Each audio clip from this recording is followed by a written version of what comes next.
नमस्कार, मी पाटलो पाटील. बांबू महान्यूजमध्ये आपल्या सर्वांचं स्वागत. बांबूविषयी माहिती घेण्यासाठी आपल्याला वेगवेगळ्या ठिकाणी जाणं आणि ती माहिती घेणं हा बांबू महान्यूजचा जो उद्देश आहे. त्याच एका उद्देशानं पण आपण खूप लागवडी बघितल्या, खूप लोकांना भेटलो, पण बांबूबद्दल जगभर काय चालू आहे याची माहिती घेण्यासाठी आपण प्राचार्य चंद्रकांत साळुंखे सर जे रेटरे बुद्रुकला प्राचार्य आहेत कृष्णा महाविद्यालयात, आणि विशेषतः बांबूचे अभ्यासक म्हणून आणि गवत या प्रकारात त्यांनी खूप मोठं काम केलं. त्यांची PhD त्या विषयावर आहे. 22 देशाचा दौरा त्यांनी यासाठी केलेला आहे. चीनचा दौरा केला त्यांनी, चीनमधल्या बांबूचा अभ्यास केला. ही सर्व माहिती आपल्या दर्शकांना व्हावी, शेतकऱ्यांना व्हावी आणि बांबू अभ्यासकांना व्हावी, ह्या एकाच उद्देशानं आज सरांची भेट घेतो. सर नमस्कार. सरांची विशेषतः ओळख करून द्यायची झाली तर गवत ह्या प्रकारात त्यांचं खूप काम आहे आणि त्यांचं कलेक्शन आहे. त्यांच्या स्वतःकडं गवताच्या 20 प्रजाती आहेत, 200 बांबूची 200 झाडं आहेत, बाकी अन्य झाडं आहेत. आणि आता ते जे बांबूचं कलेक्शन सुरू केले त्यांनी ऑथेंटिकरित्या 18 जाती की जे हे झाड आहे म्हणजे तेच बांबूचं प्रकार आहे, 30 प्रजाती, यासाठी अतिशय सूक्ष्मरित्या त्याचा अभ्यास करून त्यांनी त्याची बॉटॅनिकल गार्डन कॉलेजमध्ये डेव्हलप केलेली आहे. त्याच्याबद्दलही आपण माहिती घेणार आहोत. आणि ह्या सगळ्या गोष्टीचा आज दर्शकांसाठी खूप त्यांच्या कामाबद्दलच्या माहितीचा, जगभर बांबूच्या कामाचा आढावा घेण्यासाठी आपण. सर नमस्कार. नमस्कार. तुम्हाला भेटून आनंद झाला. आपण बांबूच्या या कामात वेगवेगळे भेटतो, वेगळे बोलतो, आपण काही कार्यक्रमातही आपली भेट होते. तर मला आज म्हणजे तुमचं अभिनंदन यासाठी करायचं आहे की जो बांबू आज गवत प्रकारात मोडला गेला किंवा वन खात्यातून त्याला जेव्हा हे बांबू झाड नाही तर गवत आहे अशी संकल्पना देऊन, म्हणजे जी मूळ संकल्पना बांबूची होती की बांबूला मूळ गवतातलाच होता तो, की वन खात्याचं बंधन होतं तेही उठलं आणि महाराष्ट्रभर म्हणा देशभर बांबूची लागवड आता वाढायला लागलेली आहे. तर आपण बांबूच्या खूप काही जगभरातल्या काही ज्या जाती प्रजाती उद्योग बघितलेले आहेत. तर मला असं विचारायचं आहे की सर आपण चीनचा दौरा केला तर असं वेगळे काही जाणवलं की बाबा तिथं बांबूची प्रजाती का वाढली? इनबारचं जे वर्कशॉप आहे ते दरवर्षी ऑर्गनाईज केलं जातं आणि जगभरामधून ठराविक लोक त्यासाठी सिलेक्ट केले जातात. आणि भारतामधून त्यातले 2 सायंटिस्ट त्यावेळेला सिलेक्ट केले होते. आणि सिलेक्ट करत असताना माझं गवताचं संशोधन ही त्याची पार्श्वभूमी असल्यामुळं माझं सिलेक्शन झालं आणि त्याला चायनीज अकॅडमी ऑफ सायन्सची फेलोशिप पण होती. आणि दुसरे एक फॉरेस्ट्रीचे प्राध्यापक होते. असं आम्ही दोघंजण त्या वर्कशॉपला होतो भारतातून. आणि खरं तर हे 18 दिवसाचं वर्कशॉप म्हणजे आमच्या दृष्टीनं फार मोठी पर्वणीच होती. आणि त्याचं स्वरूप असं होतं की चीनमध्ये जे शेती केली जाते बांबूची त्याची माहिती मिळावी. आणि त्यांचा जो आंजी म्हणून एक मोठा एरिया आहे जिथं त्यांच्या इंडस्ट्रीज आहेत आणि मोठं वर्कशॉप आहे. हां, म्हणजे असं कॉम्प्लेक्सच आहे की जिथं सगळ्या वस्तू मिळतात. आणि लिनान म्हणून जो त्यांचा एरिया आहे तिथं फॉरेस्ट्रीचं काम चालतं. तर साधारण 2-3 दिवसामध्ये आम्हाला वेगळ्या खेड्यामध्ये शहरांमध्ये ते फिरायची संधी मिळाली. आणि खरं तर चीन हे अतिशय चांगलं उदाहरण आहे जगभरामध्ये की नैसर्गिकरित्या जी वनस्पती आहेत त्याचा नेमका सस्टेनेबल ज्याला म्हणतो आपण त्याचा उपयोग कसा होईल. आता चीनचं एक म्हणजे आपण प्लस पॉईंट म्हणूया की चीनमध्ये नैसर्गिकरित्याच जगातल्या 50% बांबू चीनमध्ये आहेत. आणि स्वतःच्या प्रजाती म्हणजे जगातल्या प्रजातीपैकी 50% ह्या नैसर्गिकरित्या चीनमध्ये आहेत आणि राहिलेले 50% मग जगभरामध्ये. फक्त त्यांनी त्याचा अभ्यास करून जे एक प्रोफेसर झू म्हणून आहेत त्यांनी मला वाटतं आता मी 2008 साली केलं आहे ते. पण त्यांनी पहिल्यांदा ही कल्पना सुचवली की बांबूमध्ये जर शेती किंवा असे काही पूरक व्यवसाय उभे केले तर चीन फार मोठी प्रगती करू शकतो. आणि त्याचा आज तुम्हाला परिणाम दिसतोय की चीनची इकॉनॉमी ही बांबूवरती आहे. आणि त्यांचा जो भारताच्या लगतचा भाग आहे पूर्वांचलच्या बाजूचा तो नैसर्गिकरित्या बांबू असणाराच प्रदेश आहे. त्यामुळे तिथनं त्यांनी बांबूचं डेव्हलपमेंट सुरू केली आणि बांबूची शेती, बांबूची प्रॉडक्ट म्हणजे आता मी जो अनुभव घेतला तो असा आहे की चीनमध्ये आता जसं आपण शेती करतो पण मग तुमचे कारखानेच नाहीत किंवा शेती करतो तर ते वाहतुकीचे रस्तेच नाहीत किंवा मार्केटसाठी मग तुम्हाला इथनं मुंबईला जायला लागतं. ह्याचा त्याने अतिशय बारकाईने अभ्यास केलेला आहे.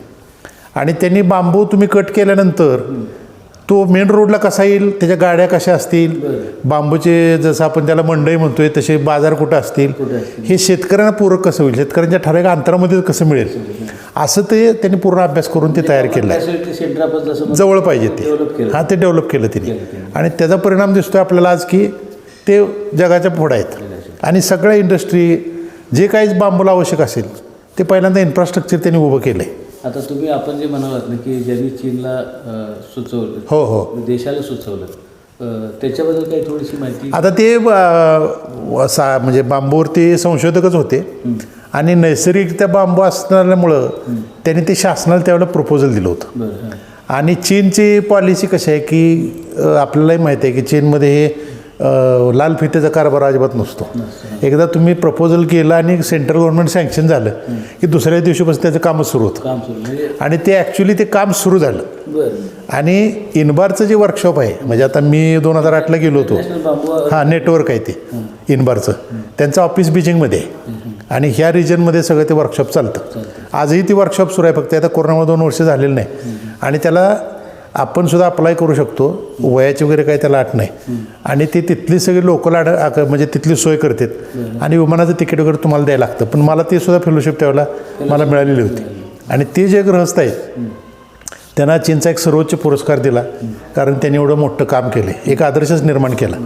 आणि त्यांची एक आठवण म्हणून तुम्हाला सांगतो की भारत मागं कुठं आहे, तर त्यांना भारतामध्ये सुद्धा बोलवलेलं होतं. आणि ते आपला जो नागालँड मणिपूरचा भाग आहे तिकडं नैसर्गिक आपल्याकडे पण बांबू आहेत. आणि तिथं भेट दिल्यानंतर त्यांनी तिथल्या अधिकाऱ्यांना विचारलं की हे बांबू इथं लावलेत कोणी.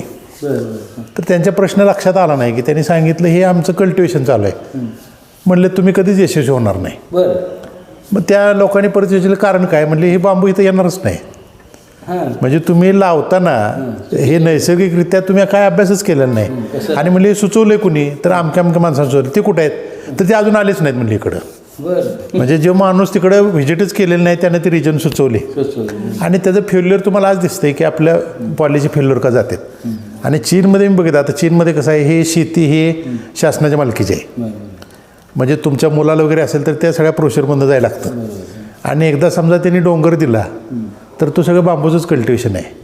म्हणजे अक्षरशः मी बघितलं की 100 किलोमीटर बाजूच्या डोंगरावरती फक्त बांबू, आणि तो सुद्धा मोजो बांबू. बायोडायव्हर्सिटीला थोडं त्याचं हे होत नाही, त्यांनी रिजन वाईज केले. म्हणजे संपूर्ण चीनमध्ये बांबू नाहीत.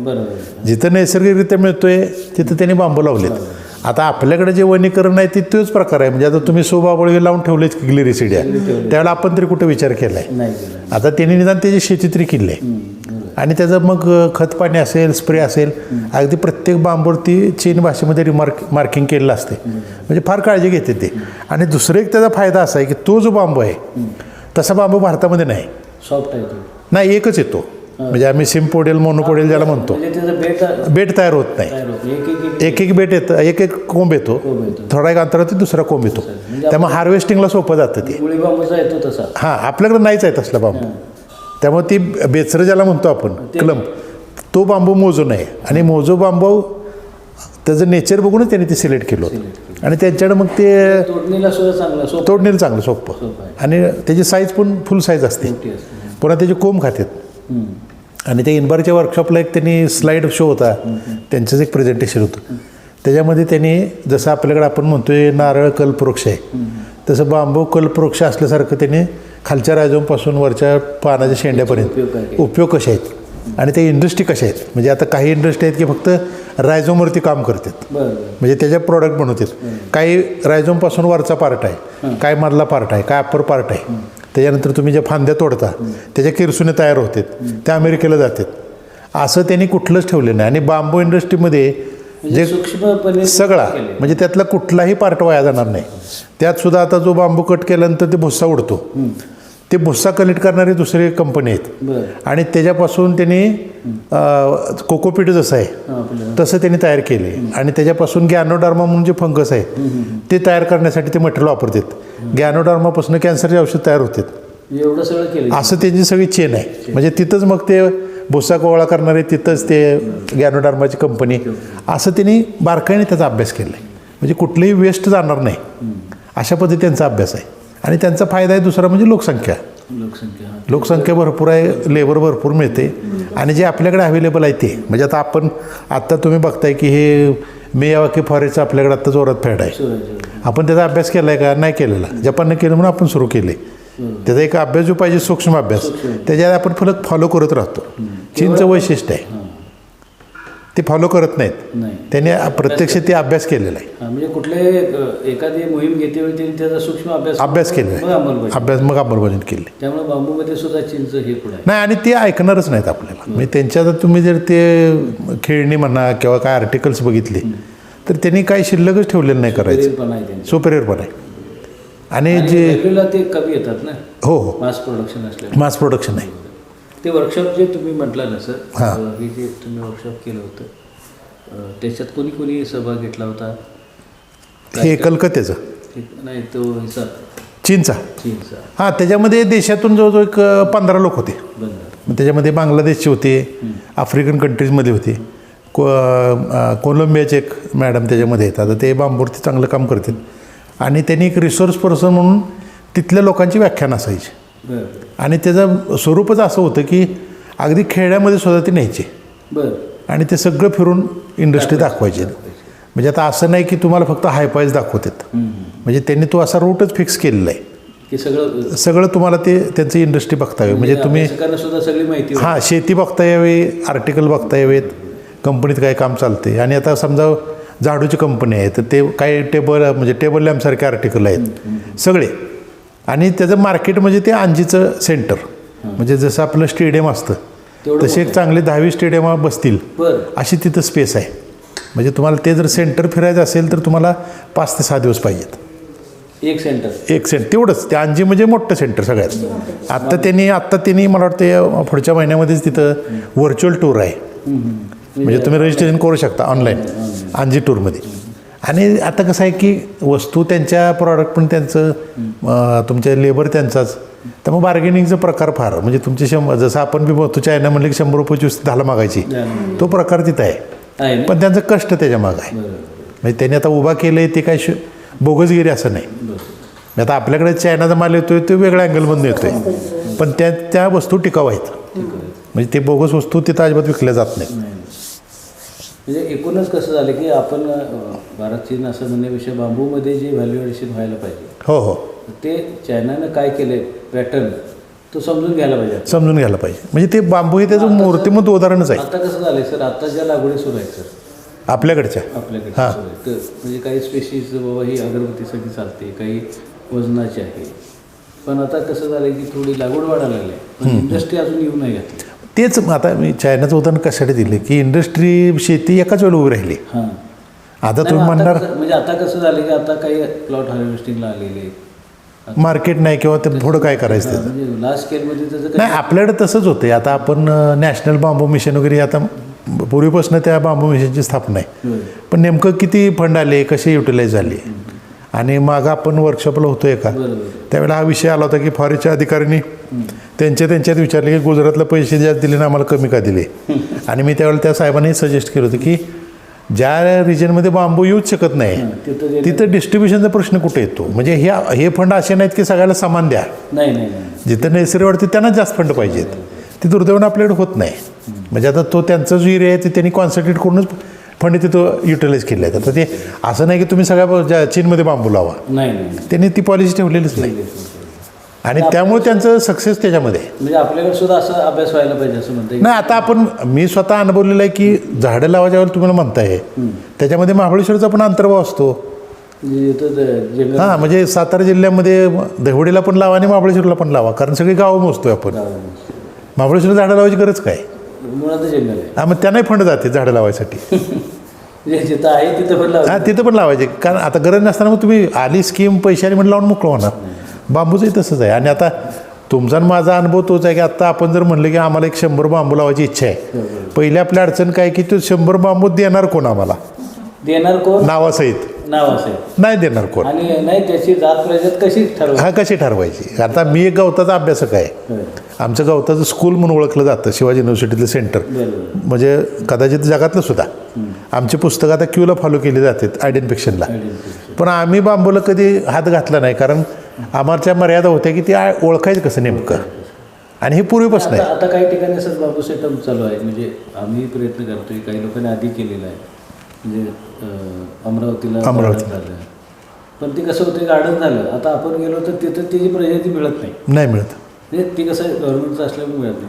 म्हणजे अशी काही थोडी व्यवस्था व्हायला पाहिजे सर, की हो बरोबर आहे. प्रत्येक जिल्ह्याच्या ठिकाणी एखादा बांबू सेटअप उभं राहील आता कसं आहे, पहिले एक ऑथेंटिक तुमच्याकडे एक जर्म प्लाझम पाहिजे, डिस्ट्रिक्ट वाईज पाहिजे, आणि ती पहिलं ऑथेंटिक पाहिजे. आणि हो हो ऑथेंटिक म्हणजे कसं, आता माझ्या माहितीप्रमाणे एक कलकत्त्याची एक मुलगी होती, त्याने PhD केली त्या रिजनवरती, आणि दुसरी हे कोशी सर म्हणून आहेत जे ट्रॉपिकल बॉटॅनिकल गार्डनला आहेत, त्यांचं एक काम आहे. आणि बांबूचं माझ्या माहितीतलं कलेक्शन ते, आणि आता जे तुम्ही सरांचा उल्लेख केला मुक्तेश कुमारचा, ते माझ्या माहितीतले एक चांगले बांबूतले अभ्यासक.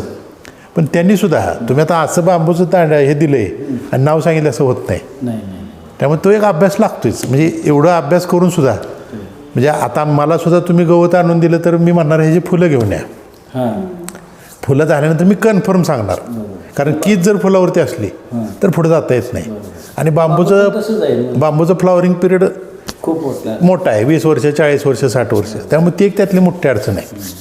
मग त्याला ते फायलोजेनेटिक कोणा तुमचं DNA अमुक तमुक, पण ते त्याला म्हणजे एक हौशी म्हणून त्याला फारसा अर्थ नाही, म्हणजे सगळ्या खर्ची गोष्टी आहेत. पण एक प्रयत्न म्हणून जर्म प्लाझम उभी राहायला पाहिजेत, भले 100 स्पेसीज नसू द्या, पण एक 20 तरी आहेत, पण त्या टॅगिंग केलेल्या आहेत, त्या आपल्या दृष्टीनं महत्त्वाच्या आहेत. नाही होत तर खूप बघतो, म्हणजे आता मला काही इच्छा असते, काही ठिकाणी आम्ही सजेस्ट पण करतो की तुम्ही लावा म्हणून, ते म्हणतात आम्हाला मिळणार कुठून, मिळणार. मग मला म्हटलं तुम्ही आणून द्या, तर मला पण वाटत नाही की मी तीच खात्रीची आणली की नाही. कसं आता एक तुमची एक इमेज आहे, माझी एक इमेज आहे, आपण फसवून चालणारच नाही, मग आपण ते धाडसच करत नाही, बाबा ह्यात पडायला नको, तो फार मोठा प्रश्न आहे. हां, मग ते आता जिथं कुठं जर्म प्लाझम असेल, आता अलीकडे नवीन स्पेसीस पण डिस्क्राईब झाले, ते आणून मल्टिप्लाय करणे हा एक त्यातला पहिला मार्ग आहे. म्हणजे आत्ता कसं आहे, आता जे सुरू आहे ते बऱ्याचशा स्कीम फॉरेस्ट किंवा सोशल फॉरेस्टकडे जातात, आणि त्यांचा एक उद्देश असतो की फक्त लावा, मल्टिप्लाय करायला लावा.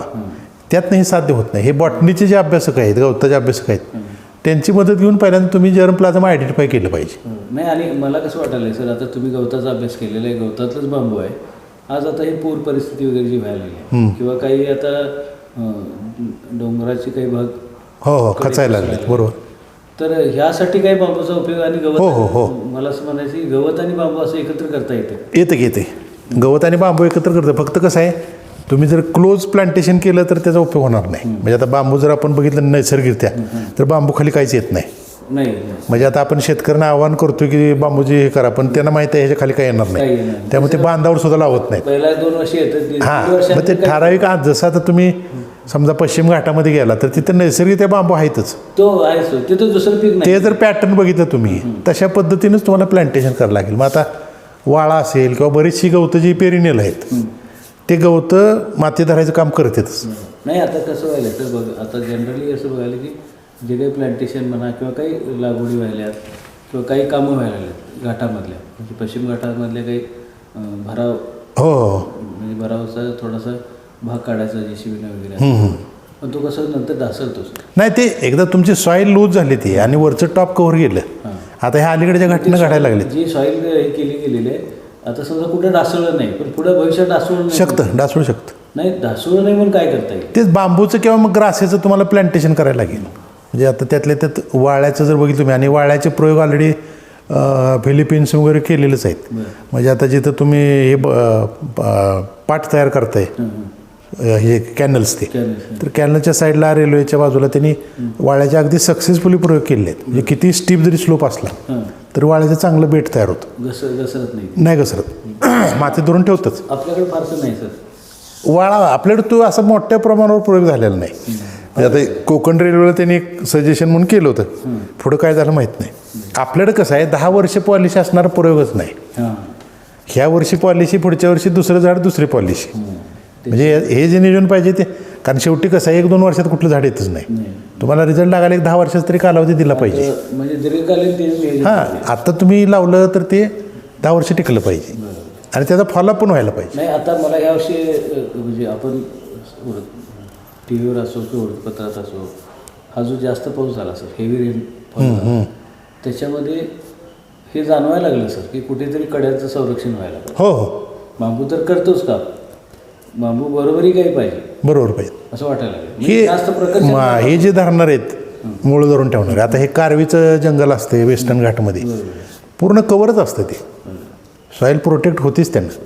म्हणजे असं नाही की मोठंच झाड पाहिजे, बारके बारके झाडं सुद्धा जर अशी क्लोज असले ते माती धरून ठेवायचं काम करतातच. आणि जो पाऊस आहे ना तो पाऊस पडला की तो डायरेक्ट नदीत पाण्यात हां मुरत येतं पाणी ते मुरत पर्कोलेट होतं ते. येत नाही सर, नाही येणार. आता थेट नदीत येतं. बरोबर. म्हणजे ओढ्याला येतं आणि ओढ्यावर लगेच नाही आता तुमचा 2 दिवसात पूर येतो त्याची कारणच ते आहे. म्हणजे वरचं कवरच गेलेलं आहे. कव्हर केलं हां म्हणजे पाण्यात मुरतच नाही. मुरत नाही. आणि पाण्यासुद्धा अडचणी आता 3-3.5 दिवसात पूर येत नव्हता सर. हो येत नव्हता. कधीच येत नव्हता. आणि आणि एक दिवस वाढला तर महापूर येतो. महापूर येतो. म्हणजे 4थ्या दिवशी महापूर. आणि ही परिस्थिती आटोक्यात येणार नाही. म्हणजे आत्ता जे तुम्हाला जे जाणवतं ह्या 2 वर्षात हे दरवर्षी तुम्हाला भोगायला लागणार. नाही मग त्यासाठी काहीतरी उपाय सर. हो कसं आता हे पहिल्यांदा एक चांगले तज्ज्ञ लोक बसून त्याची एक पॉलिसी ठरवून निदान एक 15 ते 20 वर्षे आपल्याला करायला लागेल. नैसर्गिकरित्या म्हणजे प्लांटेशन पाहिजे.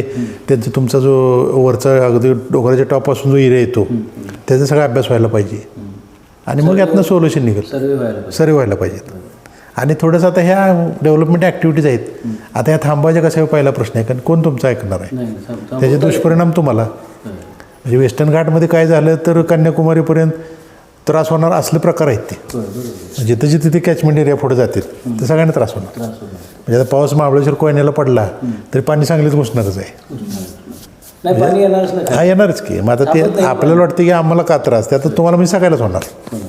म्हणजे ह्या गोष्टीचं पण जरा हो हो. आणि गवतं बांबू हे सोल्युशन आहे त्याचं प्लांटेशन प्रॉपर पाहिजे. आणि आपली जी अडचण आहे आपली जी चर्चा होती की तुमचं जर्म प्लाझम प्रॉपर आयडेंटिफाईड पाहिजे. तो नाही म्हणजे जरी बांबूमध्ये मोनोकल्चर होत गेलं तरी तो प्रॉब्लेम येईल मोनोकल्चरचा.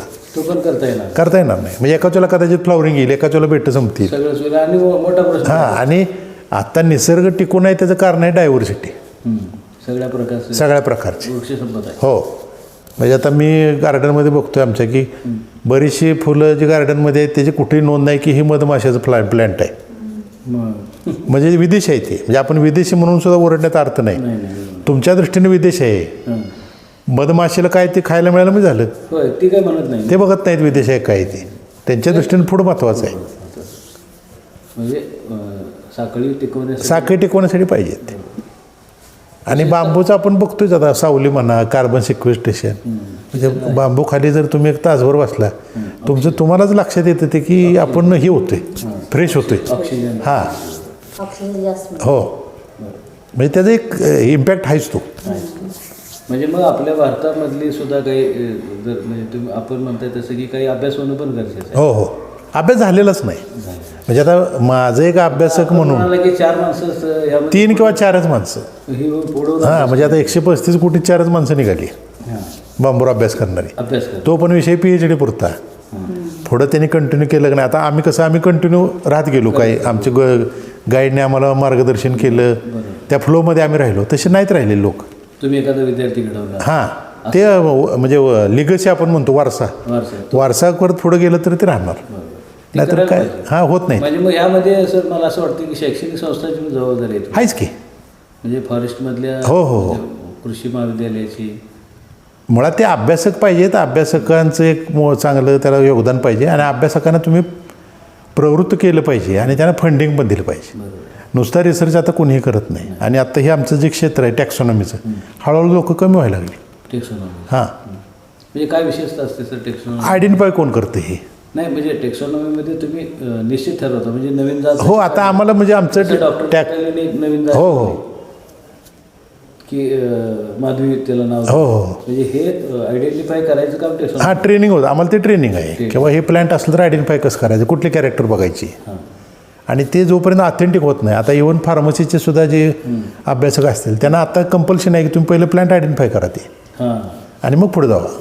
म्हणजे पहिले तुम्हाला आता सुद्धा बांबूची नवीन स्पेसिस शोधून काढली. ह्याचा अर्थ अजून निसर्गात आहे ते आहेच. हां आपल्याला माहीत नाही ते. मी आता सर एका ठिकाणी बघितलं म्हणजे आपण काय म्हणतो बांबू दीर्घकाळ टिकतो. तर एक प्रजाती मला असं जाणवली सर ती दरवर्षी म्हणजे येते आणि पुढल्या वर्षी ती काळी पडून हे होते. ते टिकत नाही. आपण बांबूच्या टिकतो बोलतो. ती एकच वर्ष टिकते. हां हा म्हणजे हे आता कसं ह्या अनुभवाच्या गोष्टीच आहेत हां, सगळ्या. म्हणजे मग खरं त्याचा कुठं अभ्यास दिसलाच नाही. अभ्यास नाही, बरोबर आहे. दिसलाच नाही सर. नाही नाही नाही, मुळात आपल्याकडे कसं आहे, एखाद्या झाडांची एखाद्या ठिकाणची लिस्ट करणे हा एक भाग आहे, त्याचा बारकाईनं अभ्यास करणे हा दुसरा भाग आहे. माझा तुम्ही जे म्हणताय ती जात कुठली ही माझा विषय आहे, हो. पण तुमचं ऑब्झर्वेशन काही जगत नाही. नाही जगत. हां आता आपण वापरलं तर खराब होतं ना बरोबर. नंतर. मग त्याची कारणं काय असतील? हां, त्याची कारण ते मग जात कुठली. हो आणि सर बघितलं सर, चंदगडकडला जो चिवा आपण तो मानला हो हो आणि बोरबेटमधला म्हणजे ह्या कोकण पट्ट्यातला आणि भोरचा तर आपण आता सेपरेटच केला. आपण चिवा म्हणत होतो तो, माधवी म्हणून. तर ह्या सगळ्या पट्ट्यामध्ये व्हेरिएशन जे आहे म्हणजे स्थलकालानुसार आलेलं, त्याचा पण असा वेगळा अभ्यास झाला. हो, हो, बरोबर. झालेला नाही सर. नाही झालेलं. म्हणजे तिकडं तो भरीव आहे, इकडं जरा निम भरीव आहे, हो. इकडं थोडा जाड येतो, तिकडं वेगळा येतो. वेगळा येतो, तोच आहे, तोच आहे. पण त्याचं व्हायला पाहिजे सर. बरोबर. ह्या सगळ्या गोष्टी आहेत ती होणं गरजेचं. नाही, अभ्यासाचाच विषय येतो. आणि ही कसं आहे, ही एंडलेस प्रोसिजर म्हणतो आम्ही. म्हणजे आता मी समजा म्हणलं की मराठाल्या गवतांचा अभ्यास झाला, 10 वर्षांनी परत अभ्यास व्हायला लागतो. म्हणजे आता इंटरनॅशनल जे काही हे आहेत किंवा तुम्ही एका फ्लोरा केला त्याचा अर्थ झाला असं नाही. 10 वर्षांनी तुम्ही रिअसेसमेंट करा. त्याचं काय 10 वर्षांनी लक्षात येतं घेतले निम्मे प्लॅन गेले, हां त्याचा डेटा कलेक्ट होतो. मग ह्याची कारणं काय? काय? जसं आपल्या आत्ता चर्चा झाली की ही प्लॅन महाबळेश्वरला कॉमन म्हणून लिहिले 20 वर्षापूर्वी, आता हे दिसत नाही. होय काय तो वेगळा अभ्यास येतो की ह्याची कारणं काय नष्ट असतील. करा. हां म्हणजे नैसर्गिकरित्या गेली का ह्युमन डेव्हलपमेंटमध्ये गेली. आणि बांबू तर तसा सगळ्यात दुर्लक्षितच भाग आहे. नाही तो सर्वात जास्त असून कसं काय? हां म्हणजे आपण काय म्हणतो उपयोगी पण दुर्लक्षित. होय का खरं असं म्हणजे त्याचं अभ्यासकच नाहीत. हां अभ्यासनं काय लॉंग टर्ममध्ये अभ्यास नाही. म्हणजे कॅश क्रॉप नाही म्हणून. हां आणि कॅश क्रॉप नाहीच आहे. म्हणजे आता हे काही म्हणत असलो आपण तरी जसं आपण तुलनात्मक बघतो किंवा हे ऊसाचं बिल किती येईल आणि बांबूचं किती येईल हे शेतकरी बघतोच. म्हणजे आता वर्षाच्या काठी जर तुम्हाला 10-20 हजार मिळतील तर ते कसं करणार ते?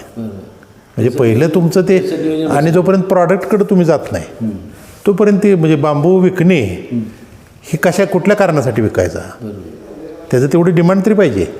तुमच्याकडे डिमांडच नसले तरी घेणार तरी कोणती, म्हणून त्या इंडस्ट्री पाहिजेत. म्हणजे चीनची एक त्यांचं असं मोठं असं एक पेजवरती माहिती आहे. बरोबर 8 दिवसपर्यंत जातं. हां की कसं जातात ते. अगदी मी बारकाईने बघितलं की ज्यावेळेला तुमचे ट्रक लोड होऊन जातात त्याला, आता पूर्वी तुम्ही बघितलेलं असेल की आपल्याकडं इलेक्ट्रिकचे डांबण्यासाठी काही ट्रक होते, हो. त्याची अशी बॉडी बाहेर असायची लांब असायचं. आणि इकडून असं ड्रायव्हर साईडनं पोल असायची. तशा गाड्यात येत आहेत ट्रक की त्यातनं बांबू तुम्हाला नेता येतो. आता तसं जर तुम्ही प्रयोग केला तर आपली इथं पोलीस तुम्हाला जाऊनच देणार नाहीत, हे नियमबाह्य आहे म्हणून. पण तिथं त्यांच्या गाड्याच तशा आहेत. आणि समजा आता आपण इथं परवडकीच आहे. परवानगीच आहे. आता तुम्ही इथं बसला, इथं बांबूचं आपलं क्षेत्र आहे, आपण कट केले. आता इथून तुम्ही कुठं जायला पाहिजे? तुम्ही 10 किलोमीटर गेला की तुम्ही हायवेला लागणार, आणि तिथून 10 किलोमीटर गेला की तुम्ही तुमचं गोडाऊन असल्यासारखं आहे तिथं. ते असं मोठं हे करून ठेवतात आणि तिथं तुम्ही ते नेऊन स्टोअर करायचे. आणि व्यापारी तिथं येतात न्यायला, तुम्ही व्यापाऱ्याकडे जायचं नाही. आणि तिथं लिलाव होतात आणि व्यापारी त्यांच्या घेऊन जातात. म्हणजे शेतकऱ्याने व्यापाऱ्यावरती सुद्धा अवलंबून राहायचंच नाही. व्यापारीच तुमच्या तिथे येतो त्या सेंटरला, हे कुणाचं हे आहे, मग ते विकत घेतात, लिलाव होते. नाही आता काही थोड्या काही गोष्टी सुरू आहेत. बांबू मंडी वगैरे असं, पण ते त्याचं प्रमाण कमी आहे. प्रमाण कमी झालेलं. हो हो. आणि संकल्पना रुजायला थोडा दिवस पण हो हो. आता चीनचं मी 2008 साली केले, आजपर्यंत वर्कशॉपवर आहे. हां आणि त्यांची पॉलिसीच आहे ती की ह्याचा जगभर प्रसार व्हायला पाहिजे. म्हणजे टोटल स्पॉन्सरशिप 18 दिवसाची त्यांनी देतात. त्याचं कारण जे आहे की हे जगभर मार्केटिंगच आहे ते. त्यांचं हां त्याच्या वस्तूचं पण होतं. वस्तूचं पण होतं, बरोबर. जगभर प्रसार होतो. आणि त्यांच्या ऑफिस आपल्या दिल्लीला सुद्धा त्यांचं ऑफिस आहे इनबारचं. हो, जिथं जिथं बांबू आहे तिथं त्यांचे ऑफिस आहेत. इंटरनॅशनली काम आहे. हो हो.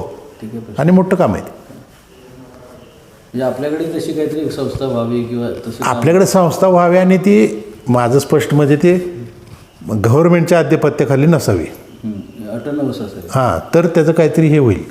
आता होते कसं, फॉरेस्टचं समजा प्लांटेशन असेल, मेडिसिनल असेल, बांबू असेल, सगळं अंडर फॉरेस्ट. मग त्यांनी नेमकं काय काय करायचं, बरोबर. त्यांना ते, आणि बरं तज्ज्ञ किती त्यातली. म्हणजे आज माझ्याकडे काम येणार बांबू लावायचं, उद्या माझ्याकडे काम येणार औषधी वनस्पती लावायचं, अधिकारी मीच.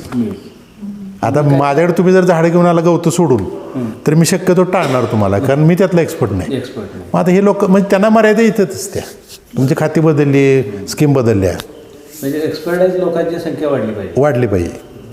बांबूमध्ये एक्सपर्ट पाहिजेत आणि दुर्दैवानं आत्ता नाहीत ते, म्हणजे बोटावर मोजणे इतकीच. आता काही संस्था आहेत, बांबू सोसायटी ऑफ इंडिया हो हो. किंवा नाही, ते सुद्धा काम कसं आहे बांबू फाउंडेशन. की ए टू झेड काम पाहिजे. म्हणजे एक आपण जसं आत्ता म्हणलं मी की बांबू लावण्यापासून तुमचं मार्केटपर्यंत म्हणजे रोडमॅप पाहिजे. रोडमॅप पाहिजे.